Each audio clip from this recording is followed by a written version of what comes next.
Imagine a seguinte situação. Estou em uma UPA, criança teve um TCE, traumatismo crânioencefálico, por queda do berço, altura mais ou menos 1 metro. Apresenta otorragia, saída de secreção pelo ouvido esquerdo, com sangue e secreção branca. Precisa de tomografia, com urgência. No raio-x dá para ver alterações visíveis, comparando os lados. Porém, encontra-se ativa, reativa, brincando, contactuando, comendo, em bom estado geral. Já fazem 10 horas e a transferência via CROSS, que é um sistema de regulação municipal, estadual, interestadual, federal, ainda não saiu. Dado a criança em bom estado geral, o médico orienta a mãe a ir por meios próprios ao hospital, devido à demora da transferência que não sai e risco de piora da criança, relatando em prontuário que a mesma evadiu. Qual o princípio ético pelo CRM e CFM, Conselho Regional de Medicina e Federal de Medicina, esta situação se apresenta? É sobre isso que eu quero provocar vocês, conversar sobre, porque essa situação é muito comum de acontecer numa unidade de pronto atendimento de emergência, seja, aliás, em diversas e quaisquer situações que a gente tem conhecimento sobre saúde.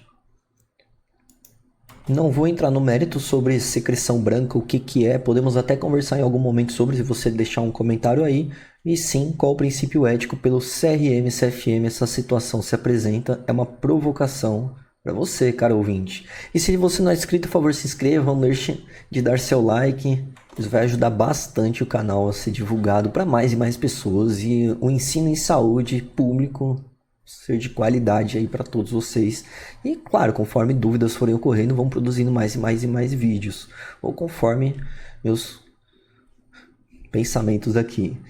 Tenho dois vídeos ali para produzir, conforme dúvidas de ouvintes e apreciadores. Então, enfim, bora para o vídeo. E fazendo uma pesquisa aqui sobre qual o código de ética médica mais recente encontramos. O código de ética do estudante de medicina, que podemos comentar um dia se vocês quiserem, e o código de ética médica, do médico de formado. Ou princípios médicos que o estudante queira entender, se interessar e querer abordar. E aí vem o nosso código de ética aqui.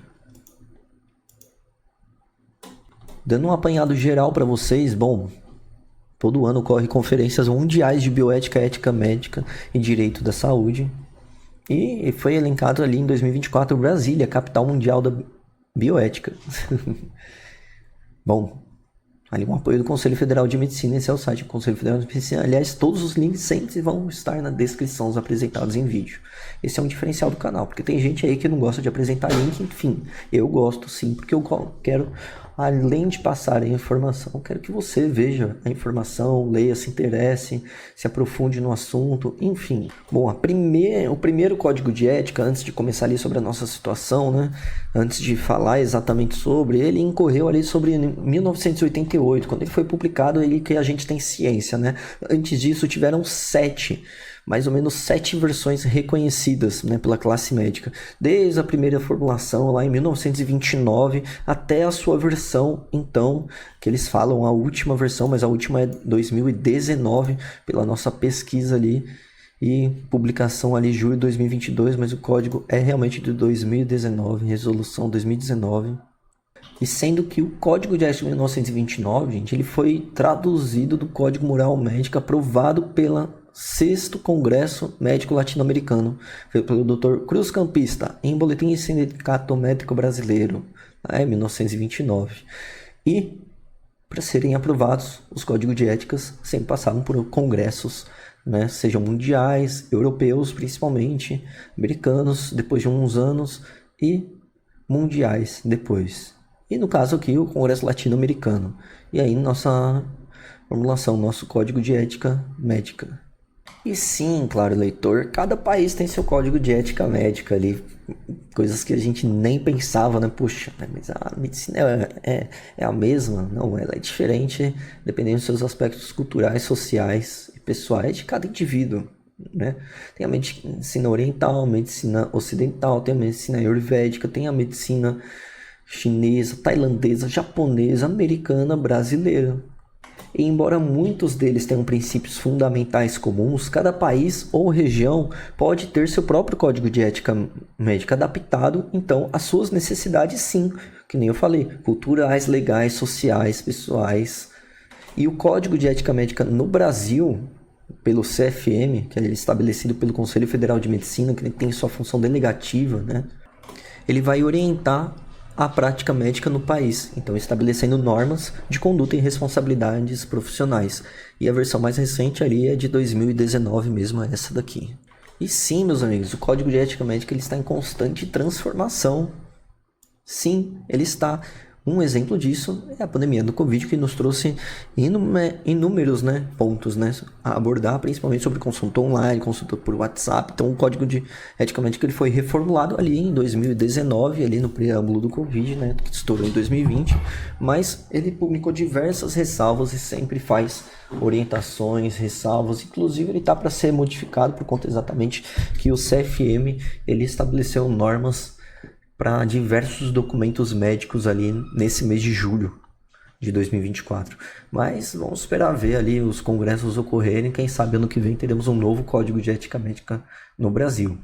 Um dos princípios, cá está, o médico exercerá sua profissão com autonomia. Um dos princípios éticos envolvidos ali, não sendo obrigado a prestar serviços que contrariam os ditames de sua consciência, ou a quem não deseje, excetuadas as situações de ausência de outro médico em caso de urgência, emergência ou quando sua recusa possa trazer danos à saúde do paciente. E aqui, olhando no índice, a gente encontra outros princípios, né? O princípio da beneficência. E basicamente, para não prolongar muito mais o vídeo, temos o princípio da beneficência, agir no melhor interesse do paciente, promovendo o seu bem-estar. Princípio da não maleficência, evitar causar dano ao paciente. Autonomia, respeitar o direito dos pacientes ou responsáveis de tomar decisões informadas sobre seu tratamento. Justiça, garantir distribuição justa e equitativa dos recursos e cuidados médicos. Pelo menos o princípio da beneficência e não maleficência, eles nasceram lá podem ser rastreados pelo princípio no juramento de Hipócrates, lá na Grécia Antiga. Enquanto o princípio de autonomia e justiça, eles são mais recentes, lá do século XX. Não sei se você se recorda ali da nossa historinha trazida logo no início do vídeo, mas aí está ela. Se quiser pausar o vídeo, lê de novo ali, porque você com certeza já esqueceu tudo. Dá uma olhada. E vamos então discutir sobre. Bom, sobre os princípios então, o princípio de beneficência ele exige que o médico haja no melhor interesse do paciente, visando sempre o seu bem-estar. No caso da criança. Nesse caso, o médico ele acredita que a melhor ação para a saúde da criança é ir ao hospital por meios próprios para receber então o tratamento necessário com urgência. Do princípio da não maleficência, o princípio indica que o médico ele deve evitar causar dano ao paciente. E se o médico considera que a demora na transferência via cross pode prejudicar a criança, ele deve tomar medidas para evitar esse dano potencial. Pelo princípio de autonomia, então, ele refere-se ao direito dos pacientes, ou no caso, de menores, dos responsáveis legais, de tomar decisões informadas sobre o cuidado médico. A mãe da criança, devidamente informada pelo médico, então, sobre a situação e os riscos envolvidos, tem o direito de decidir levar a criança ao hospital por conta própria. Pelo princípio, então, da justiça, o princípio trata da distribuição equitativa dos recursos e cuidados médicos. Então, a decisão de registrar a saída da criança como evasão no prontuário pode levantar questões sobre a justiça, porque pode implicar em uma má gestão dos recursos disponíveis e na transparência do processo de transferência de pacientes. No que falam as diretrizes do CRM, do CFM, de acordo com o Código de Ética Médica, pelo artigo 22, que ali vai estar ali o link ali para vocês dão uma olhada. No artigo 22 fala deixar de usar todos os meios disponíveis de diagnóstico e tratamento a seu alcance em favor do paciente. No artigo 35 ele já fala, é vedado ao médico abandonar o paciente sob seus cuidados. Bom, se o médico não pode abandonar o paciente sob seus cuidados, ele está orientando a mãe ali, lá por meios próprios, procurar um hospital com emergência, né? O mais rápido possível para a criança não deteriorar o seu estado de saúde. Ora, pois, o que acontece? Bom, o médico também ele tem que considerar o artigo 36 do Código de Ética Médica, quando o paciente ou seu representante legal não consentir com a conduta proposta. Ele, então, deverá esclarecer as possíveis consequências da recusa, podendo, inclusive, encaminhá-lo para outro colega ou serviço. Olha só. Pela análise, então, da situação, assim que a gente vê, o médico orienta a mãe a levar a criança ao hospital por meios próprios. Ele deve, então, sempre documentar a orientação claramente no prontuário, destacando então que a orientação foi feita com base no melhor interesse da criança, devido à demora na transferência, que poderia resultar em piora do quadro clínico. O registro, então, como evasão, pode ser problemático. Pensa. Interpretado como uma tentativa de evitar a responsabilidade médica, o que de fato não é ético se a gente for ver. Não é um princípio ético você evitar a responsabilidade, você é responsável pelo cuidado. Bom, o correto então seria registrar a orientação, sim, registrar a orientação fornecida à mãe e a decisão dela de seguir com essa orientação. Portanto, então, a situação como um todo envolve principalmente os princípios da beneficência, não maleficência e autonomia, além da necessidade de agir conforme as diretrizes estabelecidas pelo CRM e CFM e os princípios éticos médicos, e principalmente no sentido do princípio de justiça. Então, ele rememora todos os princípios éticos médicos. 3 a favor, 1 a favor também, mas contra, né? Porque o médico então orientou a mãe de certa forma, só que ele agiu de forma desleal, né? Ele colocou a mãe como evasão, sendo que ela não evadiu, ela seguiu as orientações médicas e foi procurar um serviço, né? Corresponsabilizado pelo médico. Bom, então para garantir a transparência e eficiência do Código de Ética Médica, né? A ética é muito importante, né? No modo de trabalho médico, né? No seu dia a dia. Então, aos profissionais que não entendem, não conhecem, se interajam sobre, né? Discutam com o médico as melhores questões e saídas sobre estas coisas. E principalmente, bom, sempre questione sobre tudo. Não no sentido de procurar culpados, mas sim no sentido de entender. Porque se a gente entende, quanto mais entendemos sobre saúde, sobre o mundo que nós vivemos, sobre a política, sobre por que o céu é azul, sobre melhor ser humanos seríamos, né? No nosso dia a dia, teríamos valores melhores e sempre no sentido de ajudar os profissionais, não de forma punitiva.